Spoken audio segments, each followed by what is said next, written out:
हाय दोस्तों, जल्दी मेरे चैनल को सब्सक्राइब कर दो और हाँ, बेल बटन दबाना ना भूलें, बिल्कुल फ्री है। नमस्कार दोस्तों, मैं अलका ठाकुर स्वागत करती हूँ आपका मेरे चैनल में। दोस्तों, हमारी यादों की डायरी से हम कहानी सुन रहे हैं बावरा मन पार्ट 4। आइए सुनते हैं इस कहानी को। अनु फ़ोन पर अपनी माँ से कह रही थी कि उसे रमा से डिवोर्स चाहिए। ये सुन के रमा कुछ देर ठहर जाता है। ये वही अनु है जो मुझे कभी छोड़ना नहीं चाहती थी। टूटे मन से वो वापस अपने कमरे की गैलरी में जाके खड़ा हो जाता है। अपने आप को पीछे ले जाता हुआ रमा सोचता है कि कैसे अनु ने उसे अपने प्यार का इजहार किया था फ़ोन पर। रमा, मुझे लगता है हम दोस्त से कुछ ज़्यादा हैं। I mean, मैं तुम्हें पसंद करती हूँ। ओके, मैं तुमसे प्यार करती हूँ और मुझे ये भी पता है कि भैया कभी नहीं मानेंगे। रमा अनु को समझाता है कि सबको मना के ही शादी करेंगे, पर उस रात अनु सीधा रमा के घर आ गई थी और उसे उसके घर के बाहर बुलाकर रो रो कर उसके गले लगकर उसे सब बताने लगती है। रमा, भैया ने हमारी सारी बातें सुन ली, वो मेरी शादी कर रहे हैं। मैं तुम्हें नहीं भूल सकती, प्लीज़ चलो हम शादी कर ले।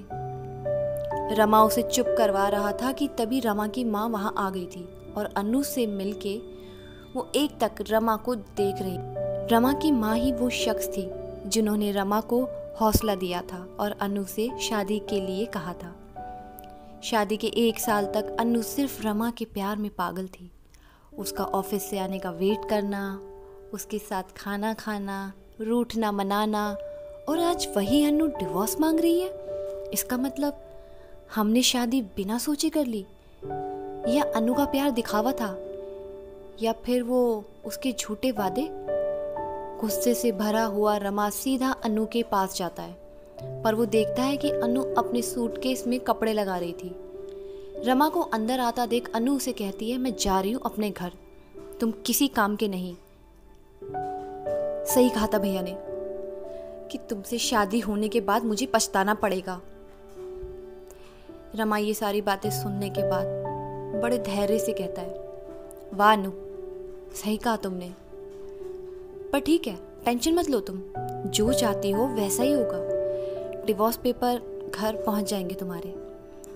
अनु हैरान होकर रमा को देखने लगती है और उसे कहती है, डिवोर्स? ओह, तो तुम्हारा प्यार दिखावा था, मतलब झूठे हो तुम। अनु चुप हो जाओ। यहाँ रमा का गुस्सा बढ़े जा रहा था। नहीं, आज मैं चुप नहीं बैठूंगी। रमा गुस्से में आके अनु का हाथ पकड़ के उसकी कमर से लगाता हुआ उसे दीवार से लगा देता है। Damn it, I love you, तुम्हें समझ क्यों नहीं आता? यह अनु रमा की आंखों में आंखें डाल के गुस्से से कहती है, but I hate you mister Ramakant, leave my hand. Rama Anu से पीछे हटता है और अनु की ये बात उसको बहुत हर्ट कर गई थी। अनु अपना बैग लेकर अपने मायके चली जाती है। घर पहुंच अनु अपनी माँ को सब बताती है। बेटा, हमने पहले ही कहा था वो तुम्हारे लायक नहीं, और सुमित, वो तो उसे बिल्कुल पसंद नहीं करता।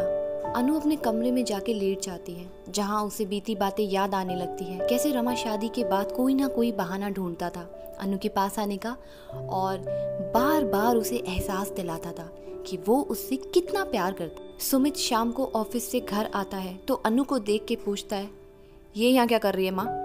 दरअसल रमा से शादी करने के बाद सुमित अनु से चिढ़ गया था क्योंकि वो रमा से बहुत नफरत करता था। पर अनु की माँ सुमित को सब बताती है। ये सब सुन के जैसे सुमित को तसल्ली मिलती है और मन ही मन खुश होता हुआ सुमित अनु से कहता है, कोई नहीं, सब ठीक होगा अनु। सुमित अनु को झूठी तसल्ली दे रहा था क्योंकि वो बहुत खुश था। यहाँ अनु के जाने के बाद रमा अपने कमरे में एक इंटरव्यू के लिए तैयार हो रहा था कि तभी वहाँ रमा की माँ जाती है। बेटा रमा, अनु अपने मायके क्यों चली गई? सब ठीक है ना? तूने उसे सताया तो नहीं? वो माँ को सच बताने से कतरा रहा था। हाँ माँ, सब ठीक है, वो कुछ दिन में आ जाएगी। पर वो आएगी भी या नहीं, इस बात पे रमा को खुद ही शक था। रमा एक नई जगह इंटरव्यू देने जाता है और उसका सिलेक्शन हो जाता है। वो बहुत खुश होता है। कंपनी उसे अच्छा खासा पैकेज दे रही थी। अब अनु की सारी शिकायतें दूर कर दूंगा, ये सोचते हुए वो घर की तरफ बढ़ता है। यहाँ सुमित अनु के पास जाके कहता है, अनु, रमा एक पैसे का इंसान नहीं। मैं उससे बात करने गया था, उसे तो बात करने तक की तमीज़ नहीं। मैंने उसे कितना समझाया पर उसने मेरी बहुत बेइज्जती। कहा कि मैं तुम्हें उस घर कभी ना भेजूं। ये सुन के अनु बहुत रोती है। सुमित उसे गले लगा के चुप करवाता है। असल में तो सुमित की रमा से कोई मुलाकात ही नहीं हुई थी। ये सारी कहानी उसने खुद बनाई थी क्योंकि वो नहीं चाहता था कि अन्नू के जरिए भी रमा का उनसे कोई रिश्ता हो। रात के 12 बज चुके थे। अन्नू कमरे में लेटी हुई कमरे की छत और दीवारों को निहार रही थी। रमा इतना बदल जाएगा मैंने सोचा ही नहीं था। मतलब वो दिखावा था, शादी के फेरे, प्यार, सब।